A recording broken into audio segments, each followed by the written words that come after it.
हनुमान जी की राम भक्ति के साथ संसार में गाई जाती है। लक्ष्मण जी वे अद्भुत थे। लक्ष्मण जी की कथा के बिना श्री राम कथा पूर्ण नहीं है। अगस्त्य मुनि अयोध्या लंका युद्ध का प्रसंग छिड़ गया।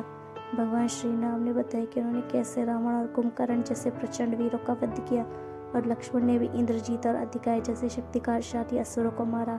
अगस्त्य मुनि बोले, श्री राम बेशक रावण और कुंभकर्ण भी प्रचंड वीर थे, लेकिन सबसे बड़ा वीर तो मेघनाथ ही था। उसने अंतरिक्ष में स्थित होकर इंद्र से युद्ध किया और बांध कर ले आया था। ब्रह्मा ने इंद्रजीत से दान के रूप में इंद्र को मांगा, तब इंद्र मुक्त हो गए थे। लक्ष्मण ने उसका वध किया, इसलिए वे सबसे बड़े योद्धा हुए। श्री राम को आश्चर्य हुआ, लेकिन भाई की वीरता देखकर प्रशंसा से वे खुश थे। फिर भी उनके मन में जिज्ञासा पैदा हुई कि आखिर अगस्त्य मुनि ऐसा क्यों कह रहे हैं कि इंद्रजीत का वध रावण से ज्यादा मुश्किल था। अगस्त्य मुनि ने कहा, प्रभु इंद्रजीत को वरदान था कि उसका वध वही कर सकता था जो 12 वर्षों तक सोया ना हो, जिसने 12 साल तक किसी स्त्री का मुख ना देखा हो और 12 साल तक भोजन ना किया हो। श्री राम बोले, परंतु मैं वनवास काल में 12 वर्षों तक नियमित रूप से लक्ष्मण के हिस्से का फल फूल देता रहा। मैं सीता के साथ एक कुटी में रहता था। बगल की कुटी में लक्ष्मण थे। फिर सीता का मुख भी ना देखा हो और 12 वर्ष तक सोए भी ना हो, ऐसा कैसे संभव है। अगस्त्य मुनि सारी बात समझकर मुस्कुराए, प्रभु से कुछ छिपा है भला। दरअसल सभी लोग श्री राम का गुणगान करते थे, लेकिन प्रभु चाहते थे कि लक्ष्मण के तप और वीरता की चर्चा भी अयोध्या के घर घर में हो। अगस्त्य मुनि ने कहा, क्यों न लक्ष्मण जी से पूछा जाए। लक्ष्मण जी आए। प्रभु ने कहा कि आपसे जो पूछा जाए उसे सच सच कहिएगा। प्रभु ने पूछा, हम तीनों 14 वर्षों तक साथ रहे, फिर तुमने सीता का मुख कैसे नहीं देखा। फूल दिए गए फिर भी अनहारी कैसे रही और 14 साल तक सोई नहीं, यह कैसे हुआ। लक्ष्मण जी ने बताया, भैया जब हम भाभी को तलाशते ऋष्यमुख पर्वत पर गए तो सुग्रीव ने हमें उनके आभूषण दिखाकर पहचानने को कहा। आपको स्मरण होगा कि मैं तो सिवाय उनके पैरों के नुपुर के कोई आभूषण नहीं पहचान पाया था, क्योंकि मैंने कभी भी उनके चरणों के ऊपर देखा ही नहीं। 14 वर्ष नहीं सोने के बारे में सुनिए। आप और माता एक कुटिया में सोते थे। मैं रात भर बाहर धनुष पर बाण चढ़ाए पहरादारी में खड़ा रहता था।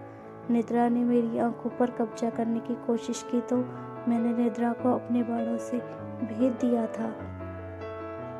निद्रा ने हार कर स्वीकार किया कि वे 14 साल तक मुझे स्पर्श नहीं करेगी, लेकिन जब श्री राम का अयोध्या में राज्याभिषेक हो रहा होगा और मैं उनके पीछे सेवक की तरह छत्र लिए खड़ा रहूंगा, तब वह मुझे घेरेगी।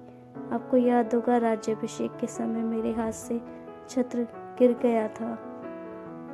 अब मैं 14 साल तक अनहारी कैसे रहा।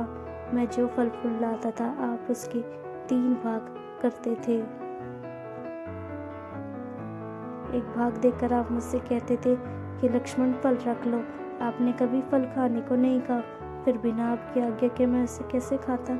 मैंने उन्हें संभाल कर रख दिया। सभी फल उसी कुटिया में अभी भी रखे होंगे।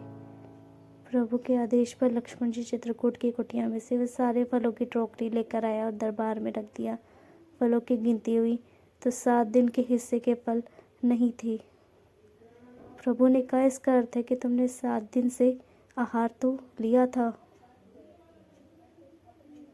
लक्ष्मण जी ने 7 फल कम होने के बारे में बताया कि 7 दिनों में फल आए ही नहीं।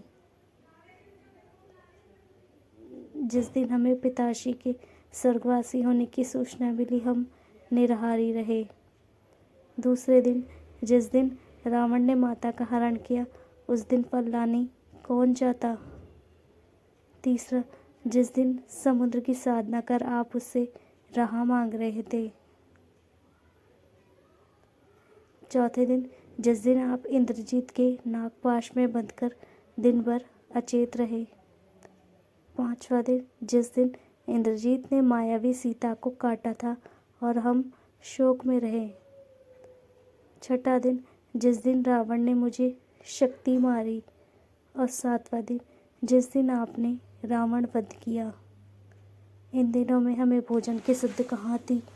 विश्वामित्र मुनि से मैंने एक अतिरिक्त विद्या का ज्ञान लिया था, बिना आहार किए जीने की विद्या। उसके प्रयोग से मैं 14 साल तक अपनी भूख को नियंत्रित कर सका, जिससे इंद्रजीत मारा गया।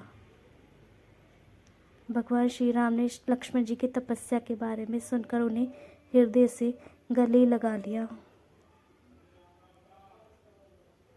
दोस्तों, अगर कहानी अच्छी लगी हो तो चैनल को लाइक और सब्सक्राइब कीजिएगा, ताकि आपको इस तरह की और कहानियाँ मिलती रहें। Thank you so much for watching. Thank you once again. Keep watching, keep subscribe, keep follow for more stories.